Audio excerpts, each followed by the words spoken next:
You know, there is something about that tangle of strangers, pressed together for days with nothing in common but the need to go from one place to another and never see each other again.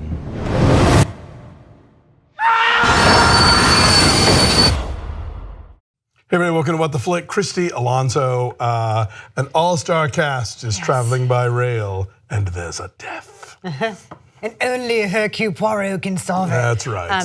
So this is another version of Murder on the Orient Express. So Kenneth Branagh directs and stars as the legendary Agatha Christie detective, Hercule Poirot. There's a train, and there are a lot of people on it, and someone gets killed, and everyone's a suspect, and only Hercule Poirot can get to the bottom of it. Take a look. A passenger has died.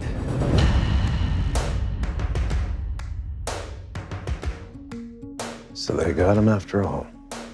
You assume he was killed? No, not. Well, he was in perfectly good health. He had his enemies. Indeed, he was murdered. Good God, murder here. God rest his soul. Someone was rummaging around my cabin in the middle of the night. No one would listen to me.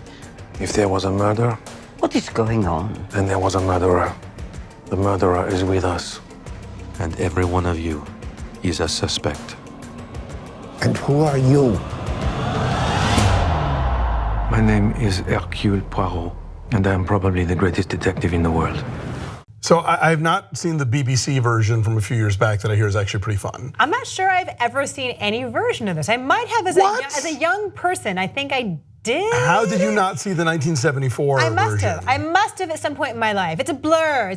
Like that is the 1974 version, directed by Sidney Lumet with Albert Finney as Poirot, is sort of the blueprint of all sort of all-star whodunits.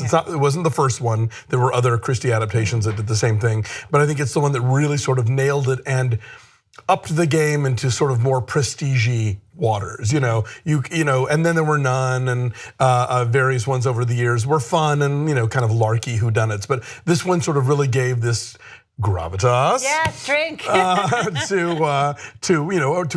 the murder mystery, and this version, I don't know, I was telling somebody it's a dazzling meh. It's well cast, it's well made and it's well cast, and yet, was it ever extraordinary? And I mean, it's the costumes are beautiful. Everything Michelle Pfeiffer wears is beautiful. Everything Daisy Ridley wears is beautiful. Yeah, I like all the wood, everything that's wooden and crystal and whatever. Like all the train. If you're somebody who's just going for like here's what luxury travel looked like in the 1930s, then you won't be disappointed by that. Train in the snow. But it's a train in limbo. I mean, the 74 version for one. They faked it in a soundstage or whatever, but there was a sort of tangibility to it. But now this is one of those digital movies where like Snowpiercer felt, cripplingly realistic next to this one. There were times I literally thought I was watching Murder on the Polar Express. Yes, and so it does sort of literally and figuratively grind to a halt in that regard. Yeah, I mean, and Poirot is of course a fascinating figure, and Kenneth Branagh has fun with all of the the peccadillos of this character and his preciseness and his OCD nature, and it's like light for a while, and then when it should be getting more tense, it just sort of sits there. Yeah. I agree with you on that. And you've got this amazing cast that gets very little to do. Right. Because director Branagh loves star Branagh so much. Branagh is in this a whole lot. He's super interesting. And that fucking mustache is so distracting. And I think he knows that too, because at one point you see him in bed in his little sleeper car, and he's got like some sort of like mustache guard, like pillowcase thing going on. So did Finney, and Finney just had sort of your old school sort of like turned up whatever handlebar, but I don't know the terminology on this, but this is just like an insane, like he's going to one of those Portland beard competitions or whatever. Is it just, do you think that because there are so many people that some are going to be afforded more characterization than others just by necessity. I mean, so like Michelle Pfeiffer gets more to do. Daisy Ridley gets more to do. Is that it? Inevitably, yes. But I think, again, Josh Gad. Not to keep calling back to the 74 version. You had like Ingrid Bergman and Lauren Bacall and Sean Connery and Vanessa Redgrave and Anthony Perkins, and they all felt like they at least had a moment, like Wendy Hiller and Rachel Roberts, whatever. Even though obviously, they're all sort of cogs in a whodunit machine, And this movie, I felt like I barely got moments with certain people. Penelope Cruz. I forgot for instance. She was there for a while. Like, oh yeah, Penelope Cruz is in this movie. Daisy too. Ridley. I was thinking about this later. Given a thing that we find out about her character by the end of the movie is way too young to be playing that character.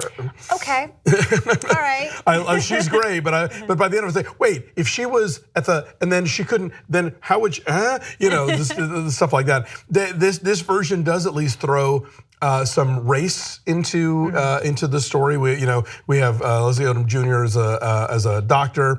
And there's also a former chauffeur turned auto magnate who's Hispanic, and that makes them suspects in the eyes of certain other characters at certain points, which is certainly, if you're gonna open up the doors of how you cast an Agatha Christie movie beyond the traditional row o white people, that's done okay, but they sort of like have that moment of acknowledging it and then like never deal with it again, which I guess is fine. Right. Also, you have Sergei Polunin, superstar ballet dancer Sergei Polunin, who does not get to dance. No, but he does beat the shit out of some people. He gets to kick some people in the head, so that's a ballet move. Kicks people, and then the Countess refers to how he is like graced by the angels with his dancing ability. But then we never get to actually see him dance. Couldn't he have like gotten out of the train and like dance in the snow? They are on a train. There's not a ton of room for a plie. But they leave the train at some point. They all leave the train. He gets to do nothing. So go see Dancer instead if you want to see Sergei Polunin do his thing.